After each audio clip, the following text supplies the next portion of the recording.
Show front page of the Telegraph today. Big headline: Phillipson blocks safe spaces for women. We have been through this, haven't we? We've been called TERFs. We've had protesters throw "we" around the place, physically threaten feminists, call for their rape and murder online. Very nasty have these men been, who are so desperate to get into our changing rooms and toilets, it had to go all the way up to the Supreme Court to actually tell us the truth we knew anyway, which is you're either born a boy or a girl. It's basic biology. DNA is in every single cell of your body, that stamp of whether you're XX or XY in your chromosomes.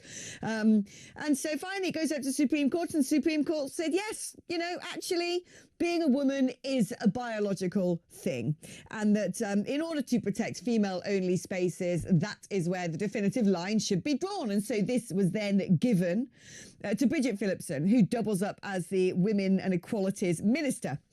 And she sat on it, rather than using this guideline to help the NHS or Hampstead Heath Ponds, whatever it is, say, well, this is what we've got to do because, well, that be the rules. She sat on it and decided not to do anything and not to do anything and not to do anything. Oh, not anymore. Out she pops just before Christmas, and she's given a statement to the High Court describing the proposed rules as trans exclusive, and is refusing to sign them off because she says that transgender women would therefore not be able to use lavatories. And she goes on to say that, well, women wouldn't be able to take their infant sons into changing rooms at swimming pools. Now, is she being disingenuous here? Is it about clarifying what the law is so there are no loopholes and no confusion going forward? Or does she just not want to do it? Let's get the opinion of Jane Sullivan, who's a spokeswoman for Women's Rights Network. Welcome to the show, Jane. What do you reckon? Is she just being very precautious because this has been a very heated debate and it's important we get the technicalities right, or is she being a saboteur? Well, I agree. I think she's being a saboteur, and the guidance that the EHRC has written is not trans exclusive. It's males we want to exclude. Using the word trans is extremely confusing. It muddies the waters. What we want are males out of women's spaces and women's sport. And we want them out for very good reasons. Women deserve dignity, privacy, and above all, safety when they are changing or doing or going to the loo or having a shower. So I think it's completely awful that Bridget Phillipson has had these guidelines on her desk for so many months and she's done absolutely nothing. And yesterday, when that report in the Telegraph came out this morning, it was clear why. She's picked a side. She's picked the trans ideology over women and girls' safety. And we know at WRN that mixed sex changing rooms or changing rooms and toilets that allow males to have access are dangerous. I mean, just last week, we published a report, an FOI investigation of sexual crimes in leisure centres. Now, we all know that our leisure centres over the past few years have moved towards these lovely, cosy sounding changing villages, which are all lovely, except that when you have men changing in facilities next to women and girls, there is crime. So we looked at 256 leisure centres in England and Wales, and absolutely shocking, there were 16 rapes in 1 year. There were 80 incidents of sexual assault reported to the police and 65 cases of sexual voyeurism, sort of sticking a phone or just having a peep under a cubicle. And that's just England and Wales. There's Scotland and Northern Ireland, which we're currently looking at. There are nearly 900 leisure centres around the country and private gyms and things like that.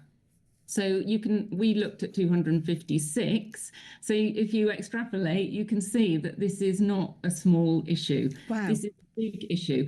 And if Bridget Phillipson seriously wanted to protect women and girls from male violence, she could make a start by sorting out that EHRC guidance, getting it off her desk and out there, because we desperately need it. I mean, she's been accused by others that she sat on this because she was running for the Labour deputy leadership and she didn't want a backlash from LGBTQ plus members. How cynical. I mean, with those statistics that you just gave me, I totted it up to make it out to be 160-ish incidences, which suggests there's something happening every couple of days. And you said that's only on the tiny sample size that you use. So it seems to me there's probably attacks against women happening potentially on a daily basis. And she's more interested in her own political position, climbing up the greasy ladder of the leftist Labour Party, and she doesn't care about those statistics. She doesn't care which women are now afraid to go to the swimming baths, who are afraid to go to changing rooms, whose lives have been irrevocably changed because they have suffered some form of sexual abuse, because it is terrifying and it changes your outlook forever when this happens. What sort of a cynical woman is she? I do not understand how any woman on this planet can think that that's okay, can think that it's okay for a man to put on a dress, claim to be called Annabelle, and go into a changing room. I have utmost sympathy, I do, with people who suffer genuine dysphoria, as should we all. And I do not believe in persecuting or attacking anybody for living their life as they want to live it.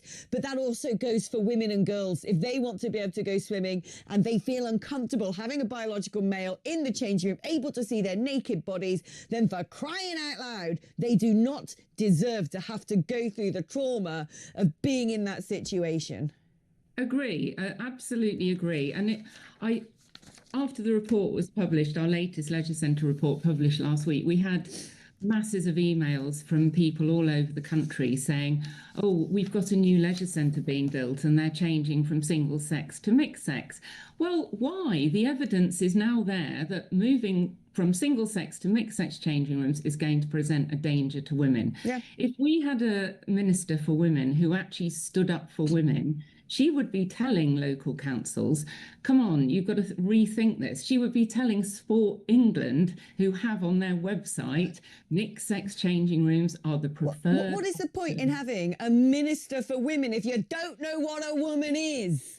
I mean, that's what it boils down to. It is not just ridiculous and farcical. It's utterly revolting. Jane, thank you ever so much. Jane Sullivan, spokeswoman for Women's Rights Network. Keep fighting the good fight.